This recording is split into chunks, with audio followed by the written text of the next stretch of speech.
hindi si Marcos Jr. ang nagpapatakbo sa gobyerno. Hindi siya ang nagdedesisyon na pumili nitong mga military na iupo niya o mga pulis. Then anong tawag dyan? Betrayal of public trust. Inilalagay ni Marcos Jr. dahil bangag niyang pag-iisip sa peligro ang buhay ng milyong-milyong Pilipino sa mga taong inuupo niya, di ba? Pulboronic o akawatan o kung ano pa mang pakikipag-partnership dito sa mga sindikato.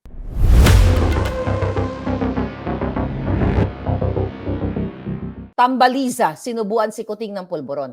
Ito mainit-init na isyo. Kaming ito, mga palangga. Alin? Mismo, mga palangga, sa loob ng mainit-init na palasyo ng mga ahas. Kailangan niyong malaman, well, alam niyo na actually yung kabangagan ni Kuting, na si Tambaliza ay partner in crime talaga sa pagpapabagsak ng gobyerno ni Kuting. Kasama si Kuting doon. Pero when I say partner sila, partner sa corruption. Partner sila sa tsa-tsa. Walang magawa si Marcos Jr. ayon sa ating informanting pinakamalapit kay Kuting. Or isa sa pinakamalapit. Maharlika. Okay. Try to na para hindi malaman kung sino to. Kaka-message lang bago. Kasi itong mga palangga ko, tuwing kagigising ko palang may mga text na silang bonggang-bongga. Okay? Oh my God. Sabi niya, okay, BBM seems to be helpless. English speaking. Alam mo mga alta dyan sa Malacanang, okay? BBM seems to be helpless in dealing with Tambaluslos and Liza. Pero may Tagalog naman. Sobrang kawawa na ang Pilipino. Nakakagalit.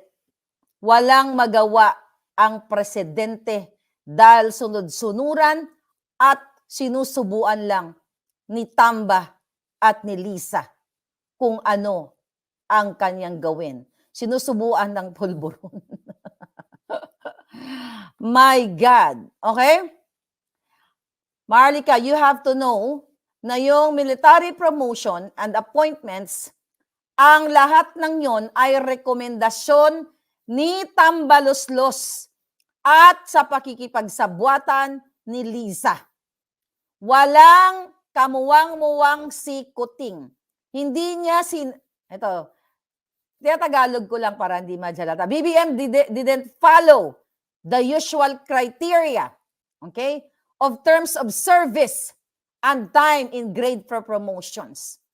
Yan po ang nangyayari dito dahil kung ano ang ikumpas ni Tambaluslos at ni Liza Tanas. Liza Tanas na rin siya. Okay? Yung mga bagong appointments and promotions are unqualified. Sabi pa nga dito, Maharlika, I'm almost about to give up. Nakakalungkot. I believe, malapit nang magsalita ang karamihan sa amin. Pasensya ka na dahil sa ngayon hindi ka pa namin masamahan. Pero ito lang ang pwede naming ibigay sa iyo.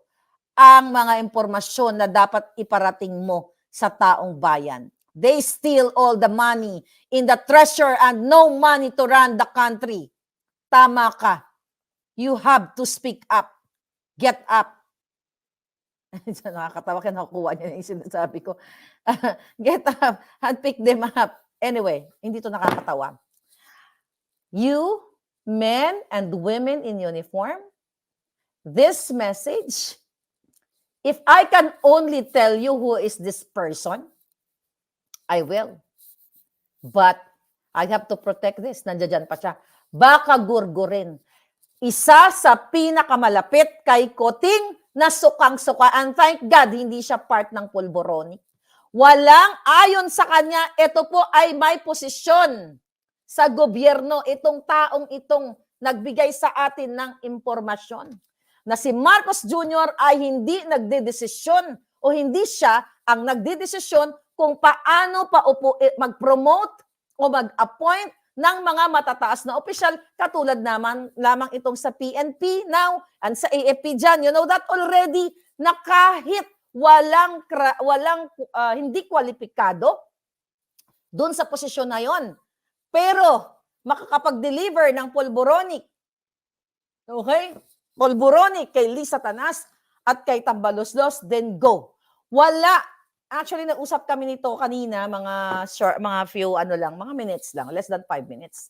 Alam mo, ang sabi niya sa akin, nakakalungkot na yung bayan natin. Si Marcos Jr., bangag-bangag pa rin. Nakikita nila na kasalukuyang bumabangag pa rin. Kapag nadidepress daw at hindi kaya ni Kuting itong mga kontrobersya, nagkukulong, di ba? Nagkukulong sa kanyang kwarto at nagsakit-sakitan at susubuan na lamang ni Lisa Tanas at ni Tangtamba. Siguro ganito yung eksena. Okay? Hello, Kuting. Hi, dear. Here's your pulburon. Come on.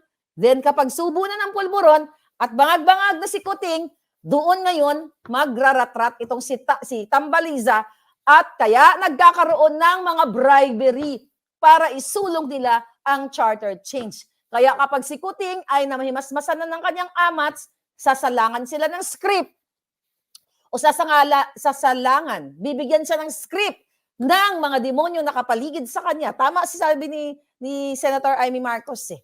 Di ba? Napaligiran ng mga demonyo ang kanyang kapatid. Pero, again, Amy Marcos should speak up. Huwag mo nang iligtas ang iyong kapatid. Tama na. Sobra na. Tama si Pebbles. Tama kayong lahat. If you are for the country, Senator Amy Marcos, alam nating dalawa na tinanong mo ako kung si Pebbles ba ang nagdi-deliver ng siya, bu-bu-bu, o asin o pulburon sa kapatid mo. Inakala mo na si Pebbles ay nagdi-deliver ng pulburon kay Lisa para isubo sa kapatid mo. You know this, ikaw ang nagmanikluhod kay Pangulong Duterte para para hindi siya mapangalanan sa narco. Alam mo to. You have to speak up, hindi na yung ganitong daming pasikot, ang dami natin pupuntahan.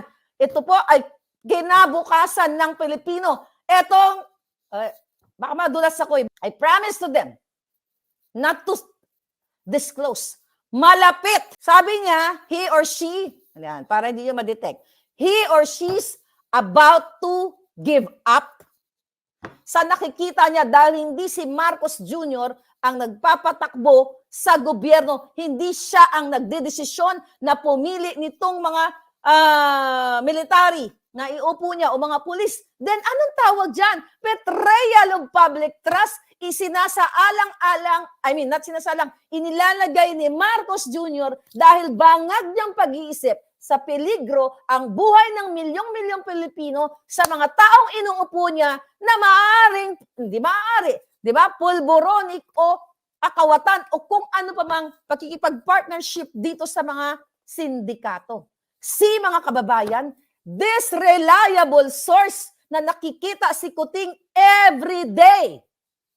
Nakikita siya kung kailan siya magtatantrum dahil tamad siya kapag hindi niya nakayanan ang mga issue katulad nitong pulboronic issue na to. Kaya dapat atak-atakin natin para makrung-krung na siya at bigla na lang siya lumabas dyan sa kanyang cellphone. Meron sa cellphone, mag-live siya ng ganyan. Kunyari, ayoko na. Ako, mabuang-buang na ganon. Ayoko na magpapa-dikta kay Lisa Tanas sa asawa kong ginayupak at sa aking pinsan na si Tambaloslos. Itodo na natin to. Sabi ko nga, total, gugurgurin din naman nila yung mga taong pagdalaman nila. Lalo na ako. Walang maskara. Ito na. Tapos isasalang na kayo sa bang-bang-bang. You have to get up. Hurry up. Men and women in uniform, you have to hurry up. Nakikita nyo to? Tao na sa paligid niya. Taong gobyerno to. Mga kababayan, nakakapanglumo na si Marcos Jr. ay hindi nagpapatakbo ng bayan natin. At delikado.